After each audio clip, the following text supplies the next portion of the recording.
Hello, dear my students. This is Vijita, NCLEX RN trainers at Athena Coaching Center. ഇന്നത്തെ ഈ വീഡിയോയിൽ ഞാൻ discuss ചെയ്യുന്നത് ന്യൂ ജനറേഷൻ NCLEX RNൽ കോമൺ ആയിട്ട് വരുന്ന ഒരു ക്വസ്റ്റ്യൻ ആണ്. ഓക്കെ, അപ്പം നമുക്ക് എല്ലാവർക്കും അറിയാം NCLEX RNൽ നേരത്തെ നമ്മളുടെ നോർമൽ മൾട്ടിപ്പിൾ ചോയ്സ് ക്വസ്റ്റ്യൻസും മൾട്ടിപ്പിൾ റെസ്പോൺസ് ഉള്ള ക്വസ്റ്റ്യൻസും അതുപോലെ fill in the blanks questions ഒക്കെ ഉണ്ടായിരുന്നു. ഇപ്പോൾ പുതിയതായിട്ട് കേസ് സ്റ്റഡി ക്വസ്റ്റ്യൻസും അതുപോലെ ഡ്രാഗ് ആൻഡ് ഡ്രോപ്പ് ക്വസ്റ്റ്യൻസും ക്ലോസ് ക്വസ്റ്റ്യൻസും ഒക്കെയാണ് പുതിയതായിട്ട് നമ്മൾ ആഡ് ചെയ്ത ക്വസ്റ്റ്യൻസ് അല്ലേ.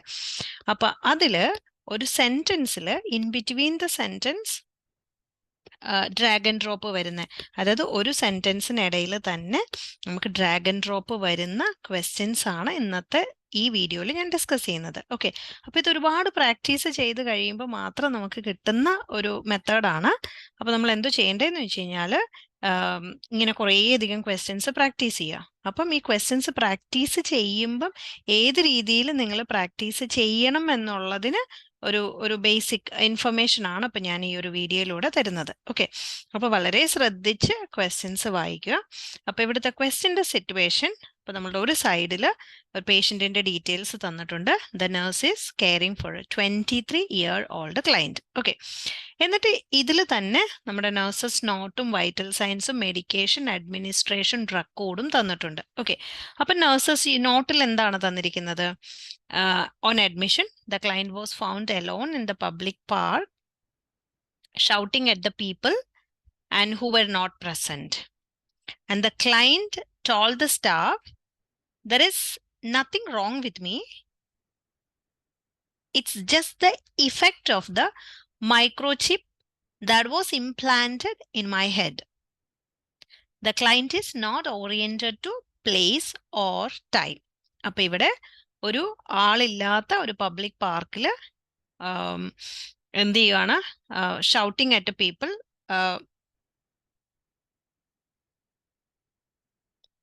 അവിടെ പീപ്പിൾ ഒന്നും ഇല്ല, എന്നാലും ഷൗട്ട് ചെയ്യുകയാണ്. അപ്പൊ ഈ ക്ലയന്റ് പേഷ്യന്റ് നഴ്സിനോട് പറയുകയാണ്, എനിക്ക് വേറെ പ്രശ്നമൊന്നുമില്ല, പക്ഷെ ഈ പ്രശ്നം ഉള്ളത് ഇപ്പൊ ഞാൻ ഈ ഷൗട്ട് ചെയ്തത് എന്തുകൊണ്ടാണ്? എൻ്റെ തലയിൽ വെച്ചിരിക്കുന്ന ഒരു മൈക്രോ ചിപ്പ് കാരണമാണെന്ന്. ഓക്കെ, പക്ഷെ ഈ പേഷ്യന്റ് എവിടെയാണെന്നോ അല്ലെങ്കിൽ അതിനെക്കുറിച്ചുള്ള കംപ്ലീറ്റ് ഓറിയന്റേഷൻ പേഷ്യന്റിനില്ല. ഓക്കെ, സോ ഇതാണ് അഡ്മിഷനിൽ ഇങ്ങനെ ആയിരുന്നു. പേഷ്യന്റ് അങ്ങനെ ഷൗട്ട് ചെയ്യുന്നിടത്തുനിന്നാണ് വിളിച്ചുകൊണ്ട് വന്നത്. ഓക്കെ, ഇനി ഡേ 7 വന്നപ്പം the client was developed confusion, fever, diaphoresis, speech is slurred, and muscular rigidity is observed in all extremities. Deep tendon reflexes are 2+, and non-clonus is noted.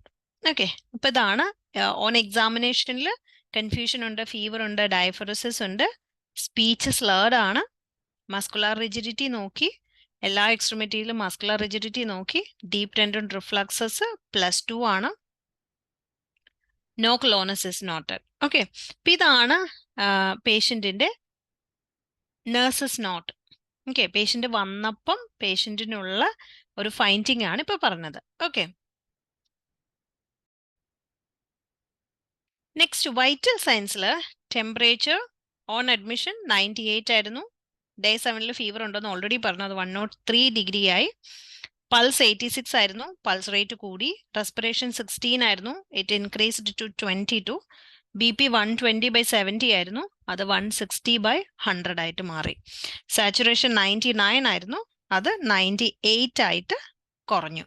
Okay, അതാണ് vital സയൻസിൽ വന്നിട്ടുള്ള changes.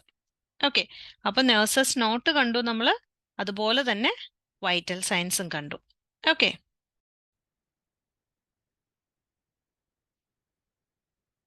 Medication administration റെക്കോർഡിൽ fluoxetine 20 mg per orally once daily, olanzapine 10 mg per orally once daily, lithium 600 mg per oral twice daily, 9 AM and 9 PM. Okay, so ഇതാണ് medicines.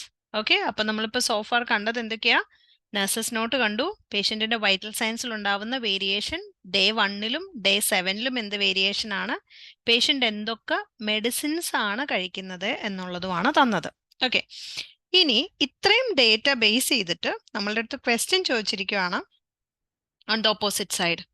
Complete the following sentence by choosing from the list of option. Okay, അപ്പൊ ഇവിടെ ഒരു sentence തന്നിട്ടുണ്ട്, in between there is like gap. Okay, ആ gap fill ചെയ്യണം. So to fill that gap options are given. So അതാണ് in between a sentence there is a drag and drop. Okay, അല്ലെങ്കിൽ ഒരു drop down ഉണ്ട്, നമുക്ക് അത് just click ചെയ്യുമ്പോഴത്തേക്കും നമുക്ക് എന്ത് ചെയ്യും, കുറച്ച് ഓപ്ഷൻസ് വരും. അപ്പൊ അത് ഡ്രോപ്പ് ഡൗൺ ഓപ്ഷൻസ് ആണ്, അതിൽ നിന്ന് you can select one. Fine. So the nurse recognized that the client is most likely experiencing. Okay, അപ്പോൾ ഇവിടെ പറഞ്ഞിരിക്കുന്നത് client is most likely experiencing. അപ്പോൾ നമുക്കിവിടെ സെലക്ടിൽ ഡ്രോപ്പ് ഡൗൺ കാണാം. ഓക്കെ, അപ്പം എന്തൊക്കെയാണ് ഇവിടെ ഡ്രോപ്പ് ഡൗൺ? ഡയബറ്റിസ് ഇൻസിപ്പിഡസ് ഉണ്ട്, സെറട്ടോണിൻ സിൻഡ്രോം ഉണ്ട്, ന്യൂറോലെപ്റ്റിക് മാലിഗ്നന്റ് സിൻഡ്രോം ഉണ്ട്. Which is a complication of dash, which is A complication of എന്തൊക്കെയാ പറഞ്ഞേക്കുന്നത്? ലിത്തിയം ഉണ്ട്. ഏതൊക്കെ മെഡിസിൻസ് അവിടെ കിട്ടുന്നത്? ലിത്തിയവും ഒലാൻസിപ്പൈനും ഫ്ലൂക്സെറ്റൈനും. അപ്പൊ ആ 3 ഓപ്ഷൻസ് തന്നെയാണ് കൊടുത്തിരിക്കുന്നത്. ഓക്കെ, അപ്പൊ ഇവിടെ the nurse recognize that the client is most likely experiencing. ഏതൊക്കെയാണ് most likely experiencing? Neuroleptic malignant syndrome ആണോ, അതോ സെറട്ടോണിൻ സിൻഡ്രോം ആണോ, ഡയബറ്റിസ് ഇൻസിപ്പിഡസ് ആണോ? പ്ലസ് അത് എന്തിന്റെ കോംപ്ലിക്കേഷൻ ആണ്? ഈ മെഡിസിന്റെ കോംപ്ലിക്കേഷൻസ് ആയിട്ടാണ് ഇവർ 3 ഓപ്ഷൻസ് തന്നിരിക്കുന്നത് അല്ലേ? അപ്പൊ ഈ 3 മെഡിസിൻസിൽ ഏത് മെഡിസിന്റെ കോംപ്ലിക്കേഷൻ ആയിട്ടാണ് ഈ ഒരു കോംപ്ലിക്കേഷൻ വരുന്നത്? അങ്ങനെ കോംപ്ലിക്കേഷൻ ആണെങ്കിൽ അത് ഏത് കോംപ്ലിക്കേഷൻ ആയിരിക്കും? ഇത്രയുമാണ് നമ്മളുടെ അടുത്ത് ക്വസ്റ്റ്യൻ ചോദിച്ചിരിക്കുന്നത്. ഓക്കെ, അപ്പൊ നമ്മൾ ആദ്യം ഇതിന്റെ ആൻസർ എടുക്കുന്നതിന് മുന്നേ നമ്മൾ ചെയ്യേണ്ട കാര്യം എന്താണെന്ന് വെച്ച് കഴിഞ്ഞാൽ ഈ 3 മെഡിസിനും ഏത് തരത്തിലുള്ള മെഡിസിൻ ആണെന്ന് മനസ്സിലാക്കണം. അപ്പൊ നമുക്ക് ഓരോ മെഡിസിനും ഏതൊക്കെ തരത്തിലുള്ള മെഡിസിൻ ആണെന്ന് ആദ്യം അറിയണം അല്ലേ? ഫ്ലൂക്സെറ്റൈൻ നോർമലി ഡിപ്രഷന് വേണ്ടിയിട്ട് കൊടുക്കുന്ന മെഡിസിൻ ആണ്, നമുക്ക് എല്ലാവർക്കും അറിയാവുന്നതാണ്. മെന്റൽ ഹെൽത്ത് ഇഷ്യൂസ് ആയിട്ടുള്ള സിവിയർ ഡിപ്രഷനും കൊടുക്കുന്ന ഒരു ആന്റി ഡിപ്രസന്റ് ആണ്. Anti depressants selective serotonin reuptake inhibitors ഉണ്ട്, ട്രൈസൈക്ലിക് ആന്റി ഡിപ്രസൻസ് ഉണ്ട്, മോണോ അമൈനോ ഓക്സിഡേസ് ഇൻഹിബിറ്റേഴ്സ് ഉണ്ട്. ഇതൊക്കെ ആന്റി ഡിപ്രസന്റ് ആണ്. വെറസ് ഈ ഒരു particular medicine selective serotonin reuptake inhibitor ആണ്. ഓക്കെ, ക്ലിയർ ആയോ? അപ്പം first medicine fluoxetine 20 mg per oral, ഒരു ആന്റി ഡിപ്രസീവ് മെഡിക്കേഷൻ ആണ്, ഡിപ്രഷൻ കുറയ്ക്കാൻ വേണ്ടിയിട്ട് കൊടുക്കുന്ന മെഡിസിൻ ആണ്. ഇനി ഒലൻസപൈൻ എന്ത് മെഡിസിൻ ആണ്? ഒലൻസിപൈൻ എന്ന് പറയുന്നത് ആന്റി സൈക്കോട്ടിക് മെഡിക്കേഷൻ ആണ്. Okay, so olanzapine usually anti psychotic medication ആണ്. ബേസിക്കലി ഈ anti psychotic medications olanzapine work ചെയ്യുന്നത് this will block the dopamine and serotonin receptors. Serotonin റിസപ്റ്റേഴ്സിനെയും അതുപോലെ തന്നെ ഡോപ്പാമിൻ റിസപ്റ്റേഴ്സിനെയും ബ്ലോക്ക് ചെയ്തിട്ട് ആണ് ബേസിക്കലി എക്സസീവ് ആയിട്ടുള്ള ആക്ടിവിറ്റീസ് കൺട്രോൾ ചെയ്യുന്നത്. ക്ലിയർ? അപ്പൊ ഒലൻസിപൈൻ ഏത് മെഡിസിൻ ആയിട്ട് വരും? ആന്റി സൈക്കോട്ടിക് മെഡിക്കേഷൻസ് ആയിട്ട് യൂഷ്വലി വരും. ഇനി ലിത്തിയം ആണെങ്കിൽ it's a mood stabiliser. Okay, അപ്പൊ മൂഡ് നോർമലി സ്റ്റെബിലൈസ് ചെയ്യാനായിട്ട് കൊടുക്കുന്ന മെഡിസിൻ ആണ് മൂഡ് സ്റ്റെബിലൈസർ. ക്ലിയർ ആയോ? ഇനി നമുക്കിവിടെ തന്നിരിക്കുന്ന 3 ഓപ്ഷൻ ഉണ്ട്, പേഷ്യന്റിന് എന്താണ് എക്സ്പീരിയൻസ് ചെയ്യുന്നതെന്നുള്ളത് അല്ലേ? അപ്പൊ നമ്മൾ ഇനി അതിനെക്കുറിച്ച് മനസ്സിലാക്കണ്ടേ? അപ്പൊ ആദ്യം ഡയബറ്റിസ് ഇൻസിപ്പിഡസ്. സോ നമ്മൾ മെഡിസിനെ കുറിച്ച് കോംപ്ലിക്കേഷൻസ് ആയിട്ട് തന്ന 3 മെഡിസിനെ കുറിച്ച് പറഞ്ഞു. ഇനി അടുത്തത് 3 കണ്ടീഷനെ കുറിച്ചാണ് പറയുന്നത്. Diabetes insipidus. ഡയബറ്റിസ് ഇൻസിപ്പിഡസ് എന്ന് പറഞ്ഞാൽ പോസ്റ്റീരിയർ പിറ്റ്യൂട്ടറി പ്രൊഡ്യൂസ് ചെയ്യുന്ന ADHന്റെ അളവ് കുറഞ്ഞ്, ആന്റി ഡയറോട്ടിക് ഹോർമോൺ കുറഞ്ഞ്, ബോഡിയിൽ ഫ്ലൂയിഡ് റീഅബ്സോർപ്ഷനിൽ വേരിയേഷൻ വന്ന് എക്സസീവ് ആയിട്ടുള്ള ഫ്ലൂയിഡ് ലോസും പോളിയൂറിയും ഡീഹൈഡ്രേഷനും ഉണ്ടാവുന്ന കണ്ടീഷനാണ് ഡയബറ്റിസ് ഇൻസിപ്പിഡസ്. ഓക്കെ, ഈ ഡയബറ്റിസ് ഇൻസിപ്പിഡസ് ലിത്തിയത്തിന്റെ സൈഡ് എഫക്റ്റ് ആയിട്ട് വരാം. ലിത്തിയം കൊടുക്കുമ്പോൾ ADH കുറയും, അപ്പൊ അങ്ങനെ ഡയബറ്റിസ് ഇൻസിപ്പിഡസ് ഒരു പക്ഷേ വരാം. ഓക്കെ, ഇനി അടുത്തത് സെറട്ടോണിൻ സിൻഡ്രോം എന്താണെന്നുള്ളതാണ്. ഓക്കെ, സെറട്ടോണിൻ സിൻഡ്രോം ഇതുപോലെയുള്ള ക്വസ്റ്റ്യൻസ് നമുക്ക് ഒരുപാട് വരുന്നതാണ്. അപ്പം നിർബന്ധമായിട്ട് നിങ്ങൾ ഓർത്തിരിക്കേണ്ട ഒരു കാര്യം എന്താണെന്ന് വെച്ച് കഴിഞ്ഞാൽ ഈ നോട്ട് പ്രിപ്പയർ ചെയ്ത് വെക്കണം. ഓരോ ക്വസ്റ്റ്യൻസ് ചെയ്യുമ്പോഴും അതിന്റെ കീ നോട്ട്സ് നിർബന്ധമായിട്ടും നോട്ട് ചെയ്ത് വെക്കുക. ഓക്കെ, അപ്പൊ സെറട്ടോണിൻ സിൻഡ്രോം എന്ന് പറയുന്നത് ഒരു പരിധി വരെ ലൈഫ് ത്രെട്ടൻഡ് കോംപ്ലിക്കേഷൻ ആയിട്ട് നമുക്ക് വേണമെങ്കിൽ പറയാം. ഓക്കെ, സോ സെറട്ടോണിൻ നമ്മളുടെ ബോഡിയിൽ ഭയങ്കരമായിട്ട് കൂടുന്നത് വഴിയായിട്ട് സെറട്ടോണിന്റെ അളവ് നമ്മുടെ ബോഡിയിൽ ഒരുപാട് കൂടുന്നതിന്റെ വഴിയായിട്ട് വരുന്ന ഒരു കണ്ടീഷനാണ് സെറട്ടോണിൻ സിൻഡ്രോം. ഓക്കെ, അപ്പൊ ആന്റി ഡിപ്രസൻസ് കഴിക്കുന്നതിന്റെ ഭാഗമായിട്ട് യൂഷ്വലി സെറട്ടോണിൻ സിൻഡ്രോം വരാം. അപ്പൊ ഇവിടെ പേഷ്യന്റ് ആന്റി ഡിപ്രസന്റ് കഴിക്കുന്നുണ്ട് കേട്ടോ. ഇതെല്ലാം റിലേറ്റഡ് ആയിട്ടാണ് വരുന്നത്. ഓക്കെ, അപ്പൊ ഇനി സെറട്ടോണിൻ സിൻഡ്രോമിന്റെ സൈൻ ആണ് അജിറ്റേഷൻ ഉണ്ടാവും, കൺഫ്യൂഷൻ ഉണ്ടാവും, ഹാർട്ട് റേറ്റ് കൂടും, ആൻഡ് ബ്ലഡ് പ്രഷർ ഇൻക്രീസ്ഡ് ആവും, ഫീവർ ഉണ്ടാവാം, സ്വെറ്റിംഗ് ഉണ്ടാവാം, മസിൽ സ്റ്റിഫ്നെസ് ഉണ്ടാവാം, സീഷർ ഉണ്ടാവാം. ഓക്കെ, അങ്ങനെയുള്ള സിംറ്റംസ് ആണ് സെറട്ടോണിൻ സിൻഡ്രോം ആയിട്ട് അല്ലെങ്കിൽ സെറട്ടോണിൻ സിൻഡ്രോമിൽ യൂഷ്വലി വരുന്നത്. ക്ലിയർ ആയോ? ബേസിക്കലി ഇങ്ങനെ എന്ത് സിംറ്റംസ് വന്നാലും നമ്മൾ എന്ത് ചെയ്യണം? എന്താണോ പേഷ്യന്റിന് ഇതിലേക്ക് കാരണമായി തീരുന്നത് അത് സ്റ്റോപ്പ് ചെയ്യുക എന്നുള്ളത് മാത്രമേ ഉള്ളൂ. ഓക്കെ,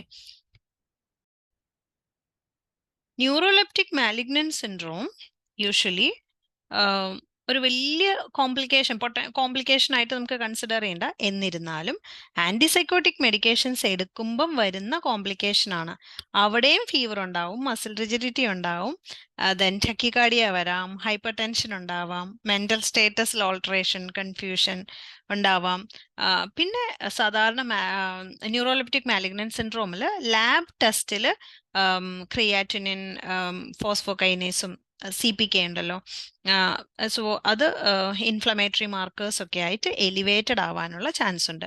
ഇനി ന്യൂറോലെപ്റ്റിക് മാലിഗ്നന്റ് സിൻഡ്രോം ഏത് മെഡിസിന്റെ കോംപ്ലിക്കേഷൻ ആയിട്ടാണ് വരുന്നത്? ആന്റി സൈക്കോട്ടിക് മെഡിക്കേഷന്റെ കോംപ്ലിക്കേഷൻ. അപ്പോൾ ഒന്നുകൂടെ പറയാം, ലിത്തിയം ഡയബറ്റിസ് ഇൻസിപ്പിഡസിലേക്കും olanzapine antipsychotic medications neuroleptic malignant സിൻഡ്രോമിലേക്കും ആന്റി ഡിപ്രസൻസ് സെറട്ടോണിൻ സിൻഡ്രോമിലേക്കും ലീഡ് ആവാം. ക്ലിയർ ആയോ? ഓക്കെ, അപ്പം ഇതിനകത്ത് ഏത് മെഡിസിൻ കൊണ്ട് ഉള്ള പ്രശ്നമാണെങ്കിലും നമ്മൾ എന്ത് ചെയ്യണം? ആ മെഡിസിൻ സഡൻ ആയിട്ട് സ്റ്റോപ്പ് ചെയ്യണം.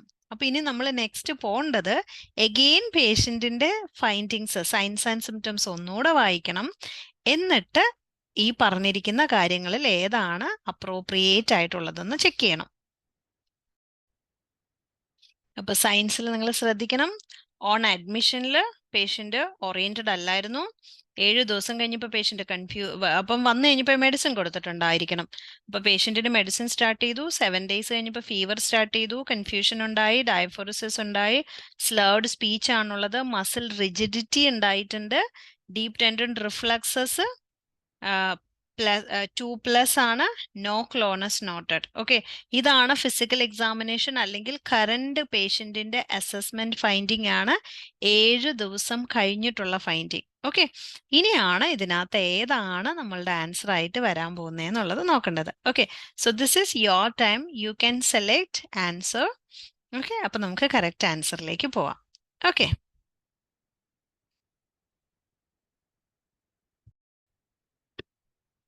വൈറ്റൽ സയൻസിൽ ടെമ്പറേച്ചർ നേരത്തെ 98 ആയിരുന്നു, ടെമ്പറേച്ചർ കൂടി, റെസ്പിറേറ്ററി റേറ്റ് കൂടി, BP കൂടി, സാച്ചുറേഷൻ.